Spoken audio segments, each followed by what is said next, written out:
Hello YouTube, this is my Sony Videoscope KP-7222PSE front projection television system. I took the cover off before putting it on the table because the unit itself weighs approximately 66 kilos and taking the cover off the top board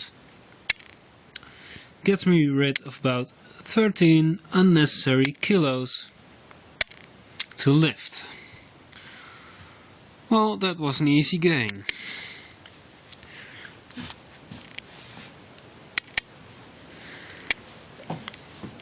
This model was built around 1981, I believe.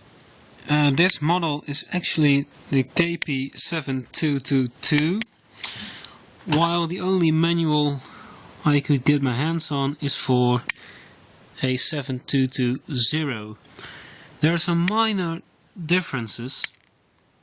For example, where is it? Yeah, this manual doesn't state anything about a composite video input. Only an antenna input and further 2 audio outputs.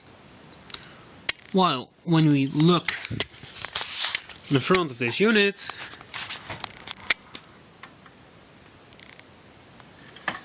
focus, yeah, we find antenna in, video in, which I presume to be composite video, audio in, which would accompany the composite video, and audio out, and a voltage selector.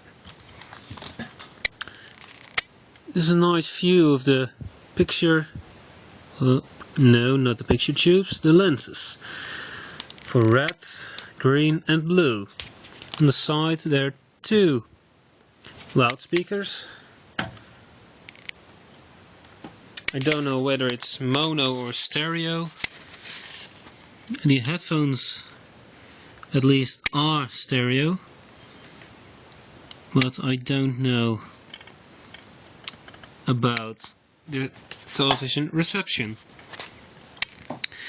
It accepts PAL, SACOM and NTSC 4.43 inputs. Well, I believe these are 3 LEDs to indicate which input is selected, but there's a whole lot of dust on there. Next to those LEDs there's TV VTR. I think that means videotape recorder, though I don't know what the button would do. There's program, minus and plus, volume, headphones and the power switch. And there's another lid on the left. If you flip this lid, we'll find a whole bunch of other controls, which is, oh, let me just, yeah, horizontal centering for red and blue, vertical centering for red and blue. This is a switch for normal and test. It switches between normal operation and the internal crosshatch test pattern. Color, contrast, brightness, the U for NTSC. I read about this one in the manual but I forgot. Sub-volume, treble and an audio filter, although I don't know what it actually filters. More to the left. Well, my light almost dropped. We've got 3 LEDs, 1, 2, 1, 3 and U, which would indicate VHF1, VHF3 and UHF. Reset and automatic programming. And on the right AFT. I believe that's to compensate for drift in an oscillator, though I'm not sure. Channel search and fine tuning. That's it for the lid. Alright, if you look on the front, You see, it's not in best shape, because this coating is supposed to be throughout the whole length of this piece of wood, but apparently the coating has been torn off. If you look on the left, there's an interesting detail. Here are some of the transistors, and well, you already see it. There's a Japanese translation for its function. Quite interesting. Here's another board.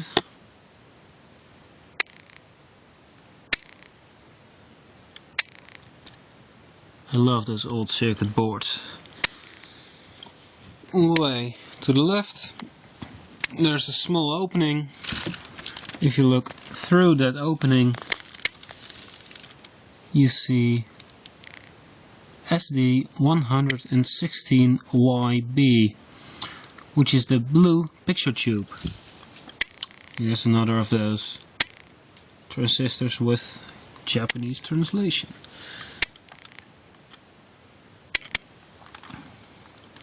There's some oxidation on, well, this is not oxidation, but there are some components on here with oxidation, although I forgot about which ones. Well, you can find it.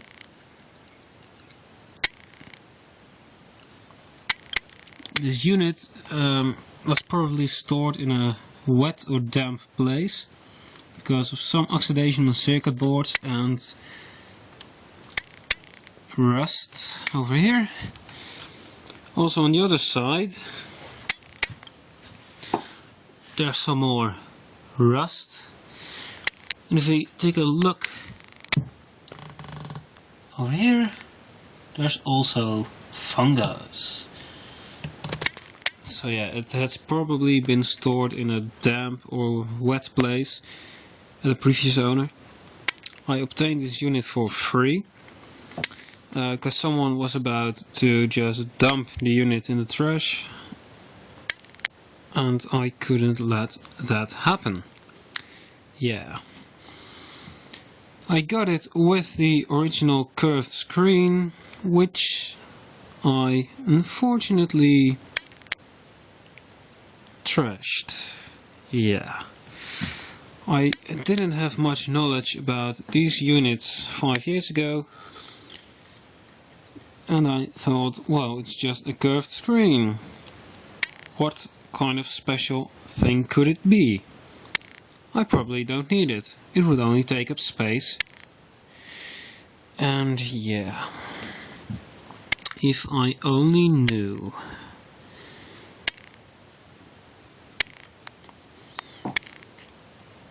Here's the board with all the trim pots for calibrating the picture.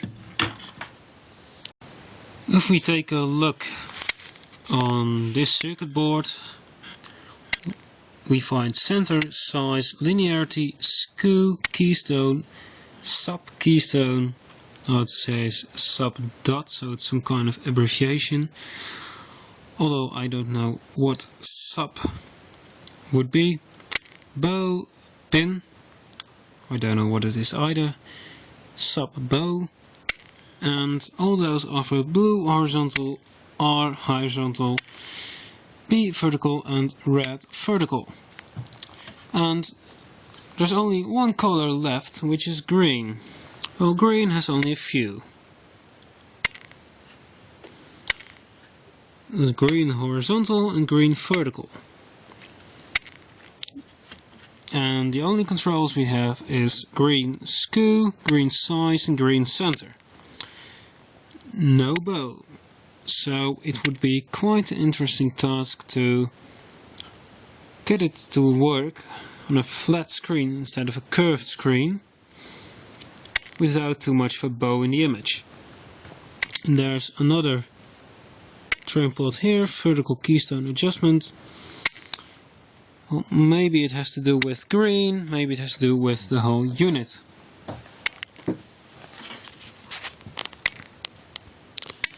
Right, let me take the light. So, and after having stored this unit for about 5 years in some corner, I decided to let it see the day of light again and try to get it to work. Maybe it does still work, but yeah, I find it a little bit safer to first check the whole unit and redo oxidated solder joints and check for damaged components, and also measure the electrolytic capacitors for leakage and such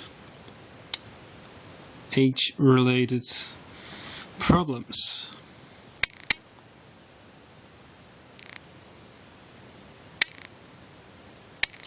It's quite an interesting unit.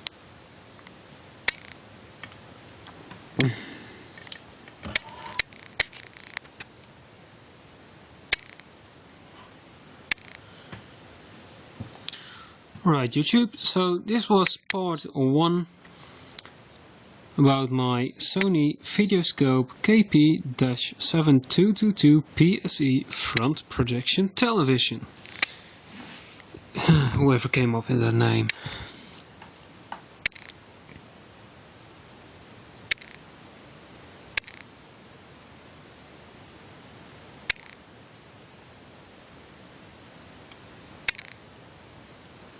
It even had a remote commander.